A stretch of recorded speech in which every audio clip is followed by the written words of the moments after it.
बिस्मिल्लाहिर्रहमानिर्रहीम। Blood pressure को बड़ी ईद पे गोश्त खाते हुए बढ़ने से कैसे बचाएं? अगर ये कम्बिनेशन जो सा है ज़्यादा देर चले, ज़्यादा नमक का और ज़्यादा गोश्त का, तो बीपी के मरीज़ों के लिए काफ़ी बड़ी प्रॉब्लम्स खड़ी हो जाती हैं। और हम अक्सर अपनी इमरजेंसी में, जब से हम डॉक्टर बने हैं, हम ये देखते हैं कि दो मसाइल जो उनसे हैं वो अक्सर मिलते हैं बड़ी ईद के बाद। एक तो ये कि लोगों के पेट में दर्द होती है और वो इमरजेंसी में जाते हैं, और दूसरा ये कि ब्लड प्रेशर बढ़ जाता है। यूरिक एसिड के बारे में मैं वीडियो बना चुका हूँ, और वो भी इसी चीज़ की गम्माजी करती है कि हमने एतदाल का दामन हाथ से छोड़ दिया। ब्लड प्रेशर बड़ी ईद पे ज़्यादा बढ़ने के चांस क्यों हैं? नंबर एक, जो हम गोश्त इस्तेमाल कर रहे होते हैं वो जाहिर है कि ज़्यादातर नमकीन ही होता है, और उसमें नमक डाला जाता है, और वो भी ढेर सारा डाला जाता है।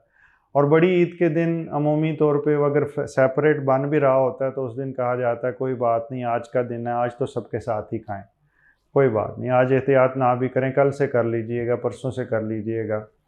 और ये जो ख़तरनाक सी मोहब्बत हम अपने प्यारों के लिए शो करते हैं जिनको ब्लड प्रेशर है, वो उनके लिए अच्छी नहीं रहती। तो गोश्त का इस्तेमाल अगर आपने करना है और आपको ब्लड प्रेशर का मर्ज़ है, तो नमक जो सा है रेगुलर डालने की बजाय आपको लो सॉल्ट या अल्टरनेट नमक मौजूद है जो पोटाशियम बेस्ड है, वो इस्तेमाल कर सकते हैं।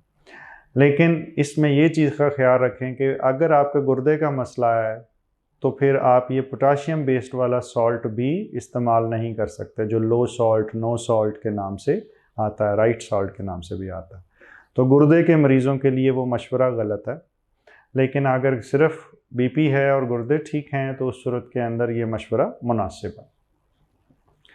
फिर दूसरी प्रॉब्लम इसके साथ ये होती है कि गोश्त बजाते खुद भी अपने अंदर कुछ सोडियम रखता है।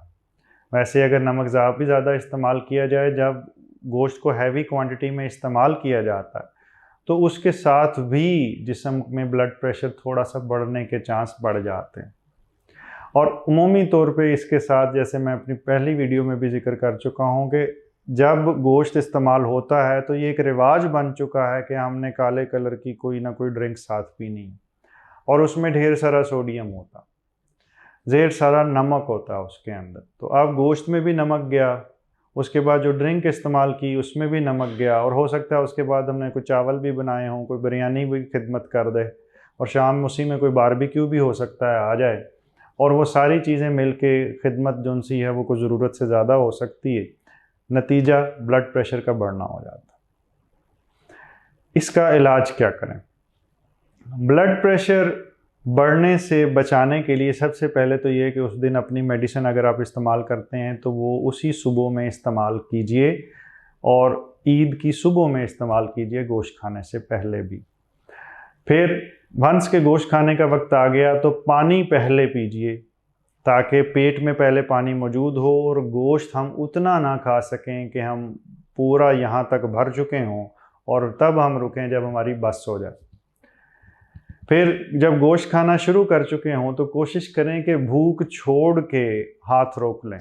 अभी पेट पूरा ना भरा हो, भूख थोड़ी सी बाकी हो, 20%, 25%, तो तब आप रुक जाइए।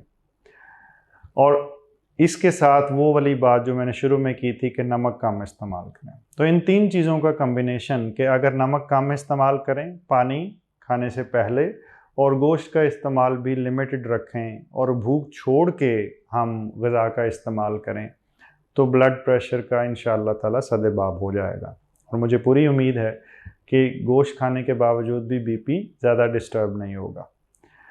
लेकिन इसके बाद फ़र्ज़ करते हैं कि अगर नमकीन चीज़ इस्तेमाल कर ली है, तो फिर ब्लड प्रेशर की जो आप मेडिसिन इस्तेमाल करते हैं, हो सकता है उसकी डोज़ भी आपको थोड़ी सी बदलनी पड़े, और वो हो सकता है आपको कोई 25 या 50% एडिशनल डोज़ इस्तेमाल करनी पड़े।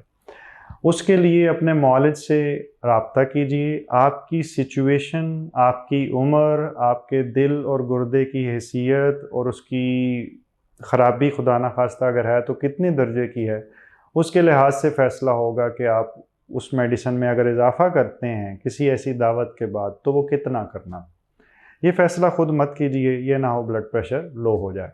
लेकिन आप अपने मौलिद से ये पूछ सकते हैं कि क्या मैं गोश्त इस्तेमाल कर सकता हूँ, और अगर कर सकता हूँ तो क्या मुझे उस दिन कोई एडिशनल डोज लेनी है। अगर मैंने एक ही दिन के लिए ईद के दिन अपना शौक़ पूरा करना है और फिर मैं दोबारा एहतियात कर लूँगा, तो वो आप अपने मौलिद से इजाज़त लेके कीजिए, अपनी मर्ज़ी से मत कीजिए, क्योंकि उससे परेशानी बढ़ती है, हॉस्पिटल्स के चक्कर लगते हैं, फैमिली भी परेशान होती है। खुशी के दिन हमें हॉस्पिटल का चक्कर लगाना पड़े तो वो भी एक अच्छा फीलिंग नहीं देता। इन जनरल ब्लड प्रेशर के मरीज़ जो उनसे हैं वो थोड़े से स्ट्रेस भी महसूस करें तो उसके साथ भी उनका बीपी बढ़ जाता। तो ये पेट जब बहुत ज़्यादा भर जाता है, और बाज़ का उस वक़्त तो बंदा खा लेता है मज़े में, लेकिन बाद में एक बेचैनी, एक पेट में अफराव की कैफ़ियत पैदा हो जाती है। कुछ लोगों का कहना है कि वो उसको इस तरह कहते हैं कि पेट में गैस हो जाती है और सर को चिढ़ती है, और उससे फिर मुझे सर में भी दर्द होती है और बीपी बढ़ जाता है। वो असल में ज़्यादा ईटिंग करने की वजह से हो सकता है। लेकिन बाज़ लोगों में यूनिक ये होता है कि उनका मैदा डिस्टर्ब है, तो उन्होंने गोश्त इतना नहीं भी खाया होता, तो पेट के अंदर जब वो खुराक जाती है, और गोश्त क्योंकि ज़रा मुश्किल हज़म होता है, सब्ज़ी आसानी से होती है, तो वो काफ़ी देर तक हज़मे के मराहिल से गुज़र रहा होता है।